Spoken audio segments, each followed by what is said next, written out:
guys, it's Con from Colorado Studios here. Today is Saturday, November 15th. We are back at Great Adventure for probably just a quick little visit to see what's going on at the park now that El Toro has closed for the season. We are in pretty much the dead middle of what they're calling Grateful November, which is essentially just November bonus days. Since we don't have holiday in the park, there are some holiday in the park things that are happening during the park's time open during November. That's probably not going to be till next weekend and the weekend after, though. This is also going to be one of my final visits of the year. I'm probably only going to be here another 1 or 2 times, and then that is it for what has been quite the interesting 2025 season, that's for sure. Probably a year that's felt different than any other year at the park's history.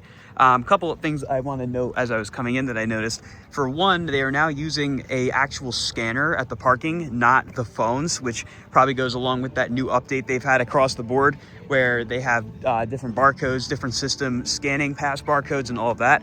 Also, the preferred driveway, as I like to call it, they're no longer using those yellow barriers. They have these kind of like string fences, almost like what we saw in the main lot during Fright Fest. Those are now over there, but we're gonna go see what else has changed inside the park. Looks like they still have most of the Veterans Day stuff still up. I mean, I guess you can kind of see both last weekend and this weekend as Veterans Weekend. I believe they also had a bit of a smaller event this morning for a kid again, which was set up out here. All right, we are now inside the park. I'm very curious to see how crowded it is, considering, you know, park is slowly but surely starting to kind of wind down for the year. It looks like they still do have some Fright Fest stuff up. I'd imagine that they're either gonna slowly start to take more of that down, or it's just gonna stay up.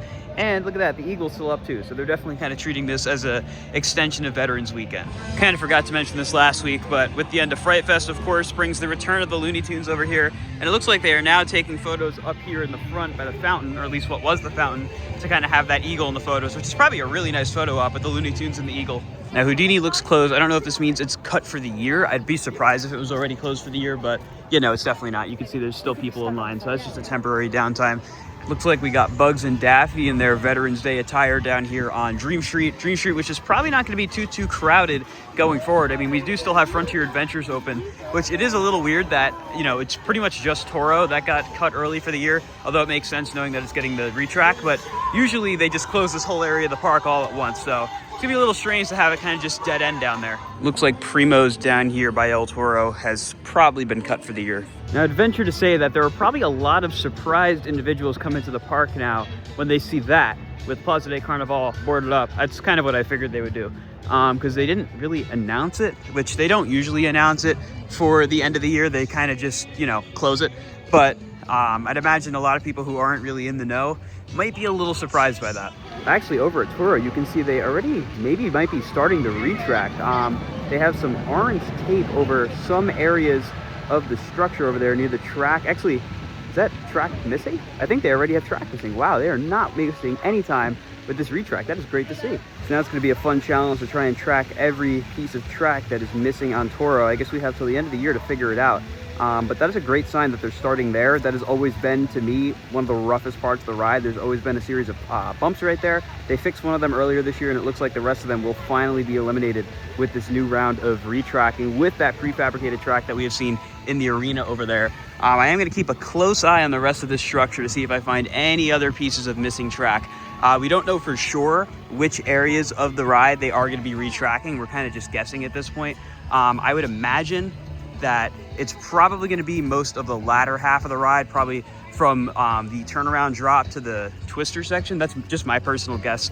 No guarantees of that, but we'll be able to see more and more as we see more of the ride itself. Well, this is a little unexpected. Medusa appears to not be open, and judging off the placement of this fence, I'm guessing it might actually be cut for the year, which I wasn't expecting. I'm going to try to find out for sure, but I was expecting another weekend of Medusa, but I guess not. Hopefully we will see it return next weekend. Here's actually a really good angle of that missing track on Toro. You can see, just like Lego pieces, just plopped right out, and they're gonna plop some new ones in. But as for the rest of the layout, it is gonna be very difficult to see any missing track. I'm gonna try maybe from the giant wheel. That might be the best vantage point now that you know, this is gone. But maybe if Medusa reopens next weekend, that'll give us a better vantage point of exactly where we can expect to see some new track over there. It also looks like there's some missing track on the lift, or kind of missing. Looks like they dislodged that left rail out of place, presumably to be replaced or worked on. It looks like they're definitely going to do something with it, that's for sure. I don't see why they would have dislodged it if they weren't going to do something with it. As I expected though, with the only rides past this point being Mine Train and Bugs Bunny National Park, definitely not too crowded on this side of the park. I'll really get a good judge of how crowded the park is when we go to the other side. It doesn't really seem that dead, which is good. I think that's very good for the park, hopefully being able to maybe bring Holiday in the Park back in the future. We definitely need to see some good attendance through the end of the year here, but there's only a couple weekends left, so obviously things are going to be winding down, but seems like people's coaster craving is still going, that's for sure. Gonna take a quick detour down the boardwalk. I know a lot of you guys are probably looking for an update on the new coaster.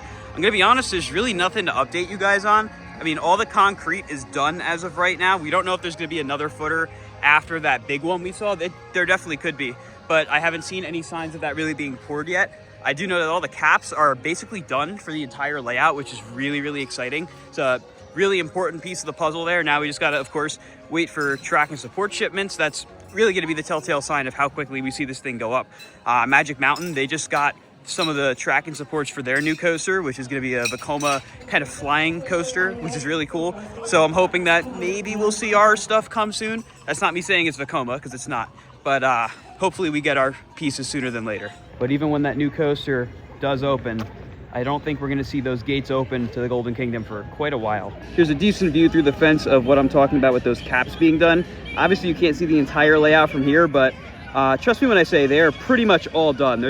If there's any left, there's really not many. So that's great to see that something that's pretty instrumental in the process is already out of the way. So now they just got to wait for those shipments and then they'll really be rocking and rolling. Obviously, nothing's changed down here. Superman is still going for the year. I'd imagine that's probably going to keep going for the rest of the year. Quite frankly, I don't see them closing that early unless they decide to cut all of the boardwalk. But I think at this point, they're just going to keep whatever they have open. Also, I'm just noticing this now. Rita's is closed, and I have a bad feeling that could be that it's closed for the year. I wouldn't be surprised because it is kind of later in the year. But if so, there goes my favorite snack place, unfortunately. Look at all of this new mark out around the Boardwalk steak and fries. All this red and orange. Maybe we'll see some activity over here. Also, I believe I mentioned this in a previous visit, but I'm noticing it even more so now that the playlist they're currently playing in the park very much so sounds like the playlist they had prior to this year, which in my opinion was great. I love that playlist, so hopefully they keep it this way. One ride that very much so could be cut for the year, I'm not 100% sure, I'm just taking a guess here, is Sky Screamer. Last weekend it was closed, and now this weekend it's also closed, so not sure what's up with that. Flash is going though. Flash is probably able to operate way into the late end of the year because it was probably going to operate for Holiday in the Park anyway, so I don't think this thing will have to close at all this year, unless of course, you know, maintenance, but it's been going pretty well so far, other than some power issues here and there, but otherwise, pretty reliable. Looks like we're kind of catching the middle of the Veterans Day weekend version of the tree show, which, or not tree show, yikes, the Giant Wheel show. You can see it's very much so synced to the song, which is really cool. With the Giant Wheel, one thing I really got to give the park props for is their commitment to just changing the show for every season. I really, really like that they're doing that and not just keeping it the same all the time. I'm sure they have a lot of fun reprogramming it because, you know, throwing your favorite songs in is always fun, but I really do appreciate that they do that. I want to come down here by Jersey Devil though and see how this is operating. All right, down here at the Devil, it looks like they are on 2 trains. There's a little bit of a line. You can see it obviously starts there, goes all the way through the station, and then down the stairs into the queue house just a little bit. Nothing too crazy though. I don't think we're going to see this go back on 3 trains for the rest of the year just because with these crowds, I don't really need it. 2 trains will suffice, but I'm just happy to have this open. It's always great, especially now that they reprogrammed it so that the station isn't all one block. That was awful when it was like that, so I'm very happy that they have switched it back to the way it should be. Looks like they do still have that last chance sale going on over in Thrill Seekers for merch. No real changes over here by Skull Mountain or what used to be the Skyway plot. I'm going to keep an eye on every open plot of land in the park because, as we know, Six Flags America just closed, and I'd imagine they're looking to relocate some rides fairly local. So we're going to keep an eye out for any signs of that happening here at Great Adventure. Nothing's confirmed yet, of course, because the park only closed a couple weeks ago. But we're just going to have to wait and see and keep our eyes peeled. Over here along the pathway that leads from the teacups to the lakefront path, it looks like they have this nice little section of new concrete. I guess that's why this barricade is here. And a little bit of salt on it too. I guess that's what they use to make those dots they love to put in the concrete. So that's cool. All right, we're gonna try to see if we can see any other signs of retracking on Toro from up here on the Giant Wheel. I don't think we're really gonna see anything, to be honest, because, well, you know, we can't see the twister section from up here no matter how hard we try. But on the next go around, I'm gonna give you guys a bit of a better look at the new coaster site over there, which you can already see a lot of the caps are done. All right, let's see, how much can we see? You can definitely see that it looks like just about every cap has its concrete poured, which is really, really cool. Yeah, looking all the way down there. I'm not really seeing any that aren't done, which is exciting. But other than that, nothing to really report on, nothing the Daredevil dive plot or anything. It's all looking the same. We're not gonna see anything really change till the end of the season, more than likely. That's gonna do it for our time here at Great Adventure. Wound up riding Flash a couple times, Mine Train, and the giant wheel, as you guys saw. But if you guys enjoyed this video, be sure to like, comment, and subscribe, and I'll see you all in the next video. Goodbye, guys.